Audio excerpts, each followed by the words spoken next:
It is such an honor to be here today, to be with you and to be able to talk to you about a bit about my journey and how I came to be from kind of where you're sitting to a pretty exciting job at the White House Office of Science and Technology Policy. So for the last year, I've been working with Dr. John Holter, and some of you got to meet him today. Some of you came out to our office. This is the President's Science Advisor. The OSTP is actually a team of about 100 scientists and engineers, tech experts, policy advisors, and we provide the President with the information he needs to shape the science and technology priorities for our country.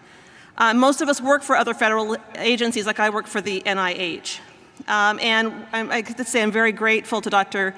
Collins for allowing me to have the opportunity to serve in this capacity. So I guess one of the things I wanted to talk to you about today was just that you just never know what's going to happen in life, and I want to tell you a bit about some of the surprises I've encountered. If you had told me when I graduated from college or even from graduate school that I would be in Washington, D.C., and I would be standing before you and telling you about my work at OSTP, I really would not have believed you. And in fact, over the course of my career, there have been a whole lot of surprises. I mean, I knew some things, like I knew I would get married, I knew I'd have kids, I'd buy a house, I'd be a soccer mom, I'd drive a station wagon. I mean, I knew all of that. My mom and my sisters did that. I could see it. It's very easy for me to imagine. But I had no real idea of what I was capable of doing in my professional life. And I was surprised, for example, that I could write books. I mean, who knew? And I was shocked that people actually buy them, which is pretty amazing. And I certainly could not have known that my training as a clinical psychologist would lead me to play a role in shaping our country's policies in areas such as neuroscience and in mental health, in particular suicide prevention, as well as in trying to increase the diversity of the STEM workforce. These are all surprises. In fact, if I had been a student and sitting where you are right now, I would probably be looking at me and say, that's not me, I couldn't do that. And that's not humility speaking. Actually, that's a lack of vision. And a lack of vision is a problem, particularly for first-generation college students. You see, it's hard for us to imagine ourselves in unfamiliar roles. It's probably why we're drawn to jobs that are similar to the jobs that our parents have done, or our tios have done, or our teachers have done. We may be drawn to teachers because we can see that, we can picture ourselves doing those things. So I'm here today to challenge you to maybe think a little differently, perhaps to picture some other possibilities, maybe inspire you a bit to take some risks. But first let me tell you about how I got here. I mean, I ask myself that question all the time, how in the world did I get here? I mean, I grew up in a very small town in the LA County, in Los Angeles. I came from a very traditional Mexican-American family. I'm the youngest of 4 girls. I married my high school sweetheart, who's, where is he? He's sitting down here below. I have kids. I have 3 sons, and I started a professional career with actually no particular direction. I didn't necessarily know what I had in mind, but I did know that I was driven to help people, and I knew that I liked to solve problems, and I knew I really wanted to make my parents proud.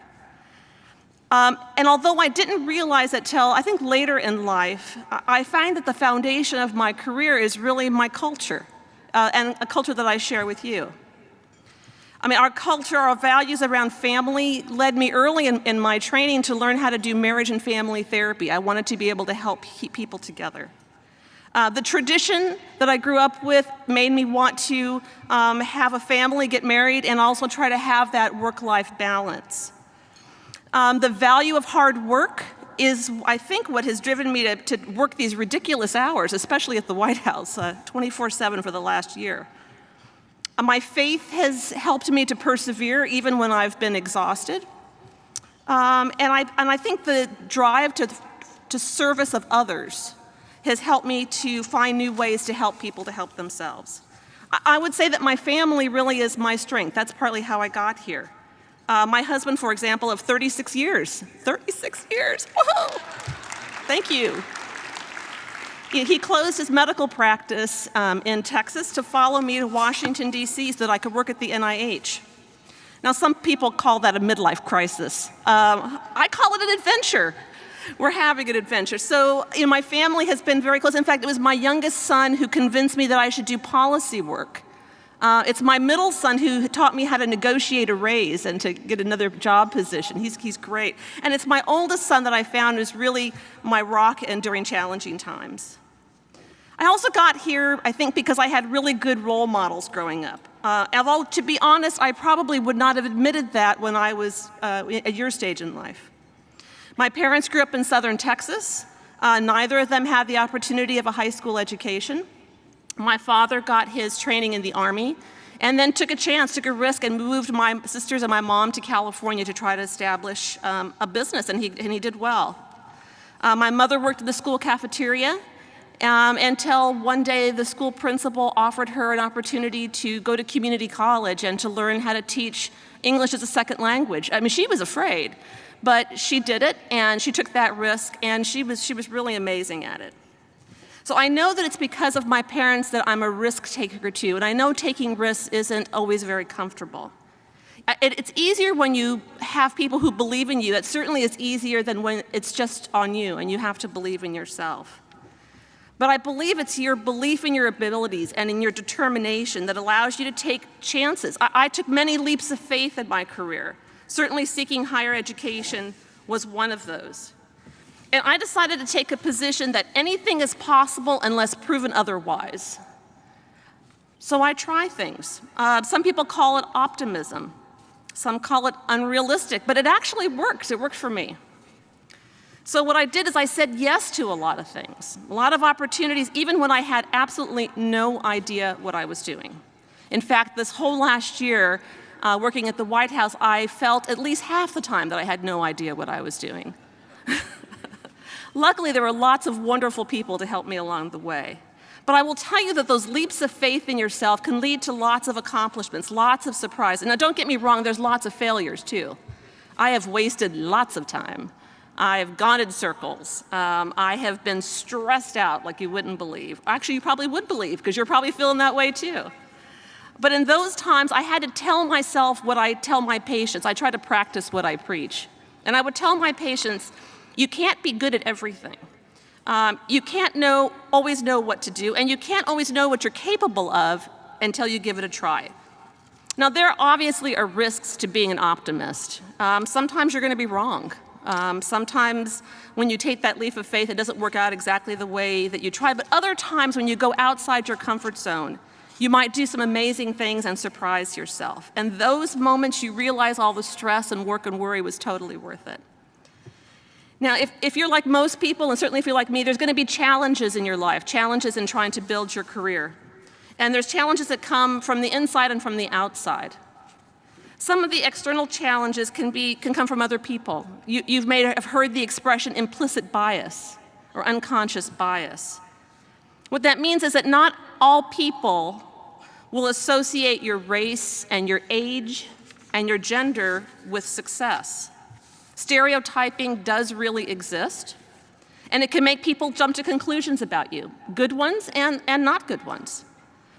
The problem with implicit bias is that it's unconscious, and in fact, it shows itself in some very small and subtle ways. They call those micro-inequities or microaggressions. They can be so subtle that other people may not even notice it. In fact, you may wonder whether it's really happening or not. I will tell you that what it's like to be a victim of micro-inequities. It's hard. And you do have to find people like your SACNAS mentors and your mentors at your institutions that can help you figure out not only are you imagining it or is this real, but also what to do about it and how not to make things worse.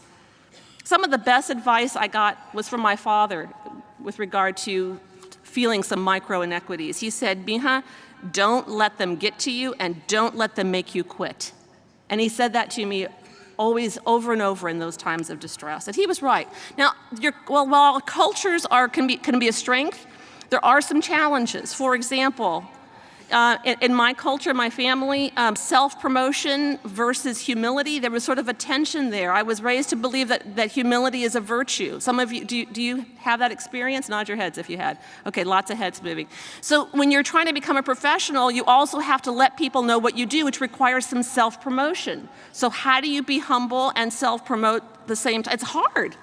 You got to find that balance. You got to find a way to do it. I don't have the answer. I struggle with it still. Like, I can't believe I'm even here with you guys. This is amazing. Another type of struggle is putting the needs of others above yourself versus taking care of yourself in your career.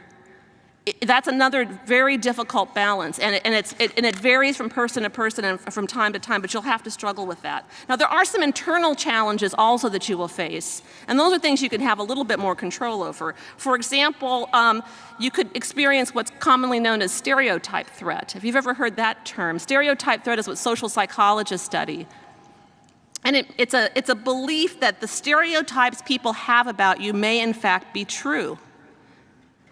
Right? So here's an example. So if you suggest to girls that boys are better at math, and then you give girls a test, it actually impairs their performance. Or if you talk to African Americans and you tell them that, that blacks are good athletes, and then you give them an academic test, what you'll find is they'll underperform white students, but they'll overperform in physical tests. So there's sort of this belief that sort of gets into your head.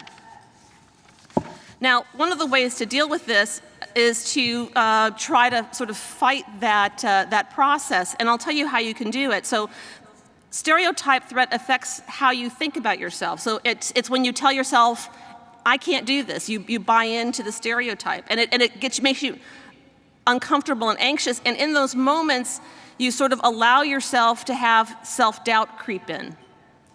And sometimes it can help you forget what you're capable of. So the way to fight stereotype threat or that kind of anxiety is to remind yourself of all you've done and all that you've accomplished.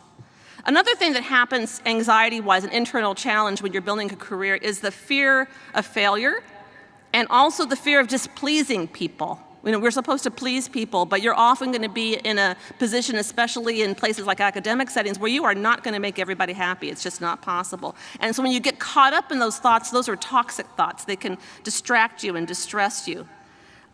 You know, so I've had to fight those off myself, and I've taught lots of my patients to fight those off, as well as working with some students. So this is what I do. I tell myself, the worst thing that could happen is whatever I'm trying to do just won't work. It means I have to just try it again. I have to try something different. No one's perfect. Not all plans can work. And it's important that you learn from your mistakes. You have to make those mistakes, learn from them, and make some improvements. It's not magic, but it really can work. Now, you've already taken steps in this direction. You've already taken risks. You're here. You're participating in research. You're doing papers and posters. You're letting people judge you openly.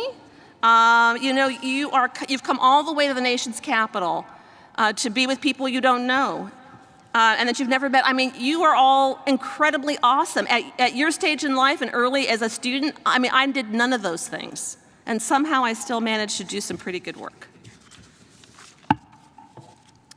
So one of the questions I thought you might wonder about is it worth it?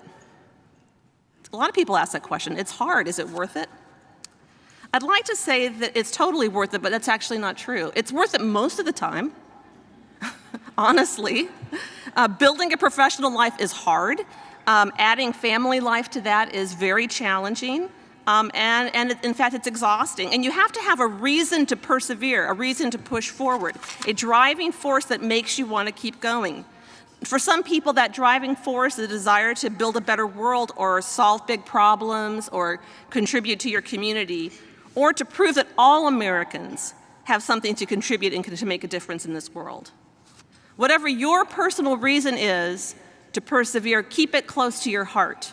Remind yourself regularly of why you're doing this. And when you forget, ask other people in your life to remind you. So every morning when I log on to my computer at the White House, I see this picture of President Obama with a wonderful smile on his face, and there's a quote that's right next to his picture, and this is what it says. It says, "Every day we use all the tools we have to fight cynicism, unlock the possible, make life better for the American people and the people around the world. Making progress for the betterment of others makes it completely worth it." As you may know, President Obama is a strong proponent of strengthening opportunities in STEM education and STEM workforce for everyone. He has put great faith in the people of us, those of us at OSTP to help him develop programs. He's put great faith in the youth and all of you. He's created programs that try to provide opportunities for young, like the Presidential Innovation Fellows and internship programs to generate the next wave of policy advisors. He has motivated current efforts to increase the number of science teachers we have, and to increase support for STEM education and preparation for the jobs of the future. I wanted to share with you a quote from a presentation he gave, a talk he gave when he was in Africa. He was speaking to the Kenyan people, but I think what he said applies to all of us. He said, "You can't be complacent and accept the world just as it is. You have to imagine that what the world might be and then push and work towards that future. Progress requires that you honestly confront the dark corners of our past. Extend rights and opportunities to more of your citizens. See the differences and diversity of this country as a strength, just as we in America try to see the diversity of our country as a strength and not a weakness. You represent that diversity, that strength that can fuel innovation. You are broad thinkers. You are redefining the work of science, technology, engineering, and math. You are the future communicators, the bridge builders, the innovators, that you will enrich science and technology. And I want you to remember this when you apply for jobs, or some of you are undergrads when you apply for graduate school. I want you to remember and communicate this in your essays or in your cover letters. Remember that you drive change in this world. You have access to information at your fingertips at all times. Your speed of thought and action is amazing. You have the ability and the willingness to think outside the box, and your connection to the world is tremendous. The size of the communities you create is unprecedented. And you're not afraid to ask tough questions. I tremendously admire that. You take a stand, you give an opinion, and you also bring the strengths of your cultures to your work, your traditions, your family, your faith, and the value of serving others. That's what you bring to the table. Let me tell you what my generation can offer you. We can offer advice. I know you're going to say, I know, you're always giving advice. Like, I understand. But really, we kind of know stuff. We've been around a while. But learn from our mistakes. Ask us questions about what we do well, but also what doesn't work. A couple weeks ago, I had a chance to interview NASA astronaut Serena Anyun. It was part of an honor we were doing for Hispanic Heritage Month, and we did this Google Hangout. We called it Somos Geeks. I asked her, I said, do you want to give some advice to our listeners? And what she said was, people don't ask questions. They don't ask for assistance. They don't seek advice because they don't want to bother us. And she said her advice was, bother us all the time. Would the mentors in the room agree with me? Thank you. One of the other things that we can do is we can help you see the big picture. We can tell you how we think your interests and talents connect with the larger community. Now, what I learned at OSTP is that you can accomplish a great deal if you bring all the players to the table. I'm talking about public and private sector, industry, philanthropy, academia, and government. Each brings skills and expertise and resources, and you can play a role in all of those areas. Finding common ground and working together, sharing ideas can lead to amazing things, and you can do amazing things. And in closing, I want to share a few, actually I want to give the President the last word. A couple hours ago, he issued a proclamation for National Native American Heritage Month, and I wanted to share with you a few words from that. He said, "This month, let us reaffirm our responsibility to ensure each generation is defined by a greater sense of opportunity than the last. And let us pledge to maintain our strong relationship with tribal nations across America. By keeping this commitment and by endeavoring to shape a future in which every citizen has the chance to build a life worthy of their hopes and dreams, we can ensure that ours is a country that is true to our spirit and to our enduring promise as a land where all things are possible for all people." Thank you and good night.